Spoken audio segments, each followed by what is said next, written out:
Mga idol, meron na naman dupong idol. Ito idol oh. Delikado to idol. Nasa likod bahay na naman siya idol. Ano? Bang napansin niyang nandito tayo idol. Naka-strike position siya idol. Kunin natin to idol. Lipat natin sa gubat idol. Delikado to dito idol. Huwag ka lang mag-strike. Ayos lang. Ayan. Lipat natin to idol. Delikado kasi to idol. Pag nasagi to idol, yari ka. Kulay blue yung stripe niya idol. Temple Pit Viper to idol. Delikado talaga to idol.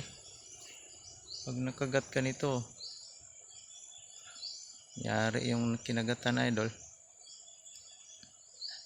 Mabubulok yung laman. Yan idol oh. Kulay blue yung stripe niya idol. Temple Pit Viper to idol. Sa likod bahay lang namin idol. Dami talagang dupong dito sa amin idol. Mga Pit Viper. Ito Temple Pit Viper to idol. Sobrang delikado to. Ang ilipat natin sa gubat idol.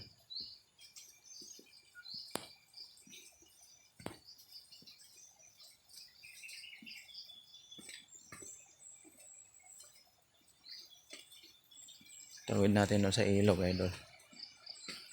Hindi siguro to makakabalik idol kasi malakas yung agos ng ilog idol.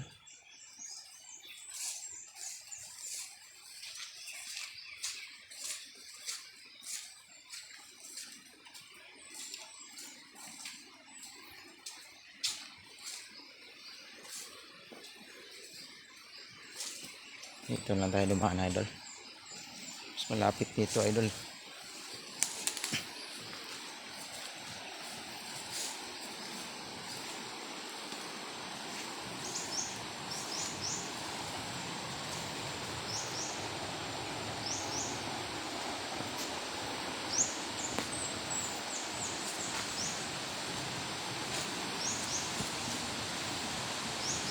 Idol, nakatingin siya sa atin idol. Ang gustong mag-strike idol oh.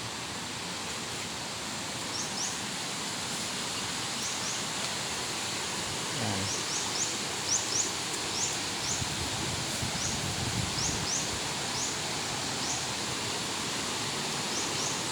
Malakas naman yung agos ng tubig idol. Hindi na yan makakatawid pabalik idol.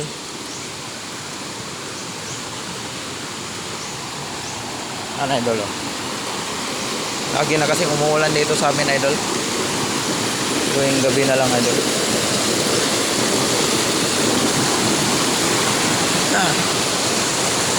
Hindi natin makawalan idol.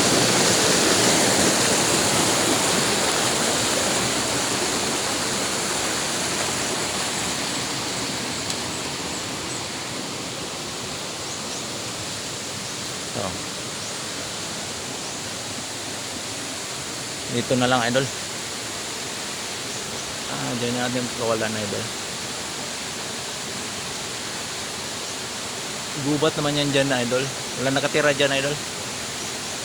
Kaya safe siya dyan idol.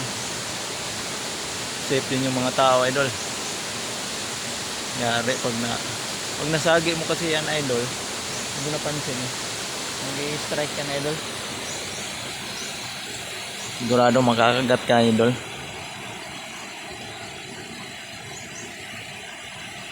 Yan. Akyat na yan idol. Akyat na yan doon. Gubat siya idol papunta.